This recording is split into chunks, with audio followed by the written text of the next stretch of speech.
central banks on our side? Or not really? Let me know in the comments what you think, and I will give you the answer at the end of the video.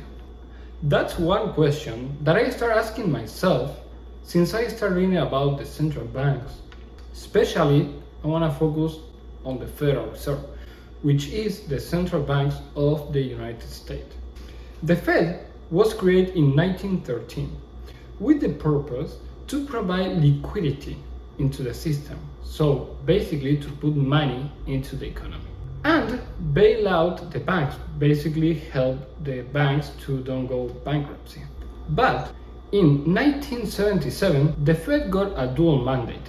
Basically they had two different tasks: maximum employment and stable prices. How they can achieve these two mandates? They have two different tools: hiking interest rates, and second, basically they can do QE, basically quantitative easing, and QT, quantitative tightening, which is put money into the real economy or take it out. Since March of 2022, the Fed started hiking rates. Basically, they are trying to do money more expensive in the economy. On June 2022, the Fed started doing QT, quantitative tightening, and they started doing $45 billion per month. Today, they want to accelerate it, so they are doing around $95 billion. What the Fed is trying to do with all of this? Nowadays, inflation is running around 8.2, 8.3%, and their target is around 2%. So that number is way too far away from their target. They are using those tools to fight inflation because we do not have stable prices, as I said at the beginning with their dual mandate. But using these tools are causing other problems, which we will talk in a future video.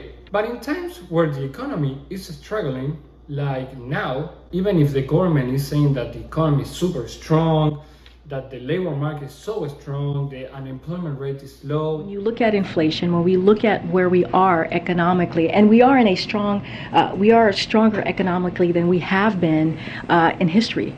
That's all lie. Don't listen to the media, please.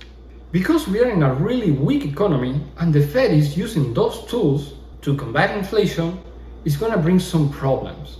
Because we're in a weak economy, with high inflation, if I say around 8.2, 8.3, the average American is getting squeezed with high gas prices, with high costs on the grocery store. We are pretty close to a collapse somewhere.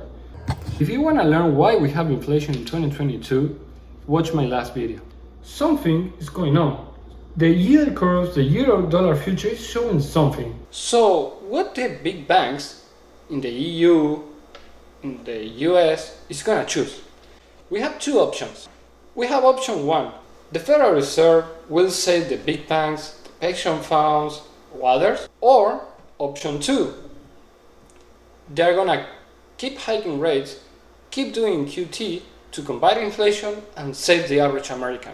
As we saw in England a couple weeks ago, the Bank of England was hiking rates, as the Fed is doing, and also doing QT, taking money out of the economy, because they have an inflation problem. They have around 10% inflation. Something just happened.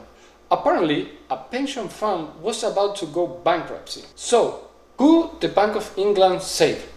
The pension fund, the big business, or the average people in England?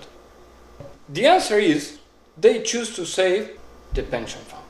They choose to save the big businesses.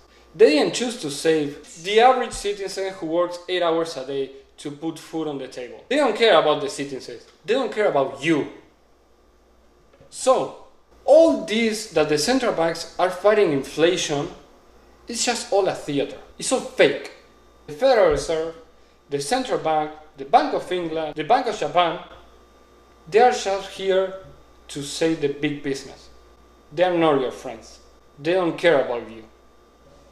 To conclude this video, let's answer the question: are the central banks on your side or not really? The final answer is no. They don't care about you.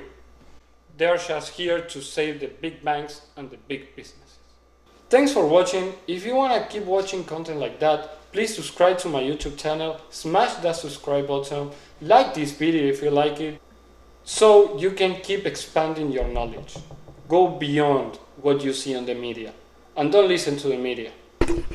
Thank you, and see you on the next video.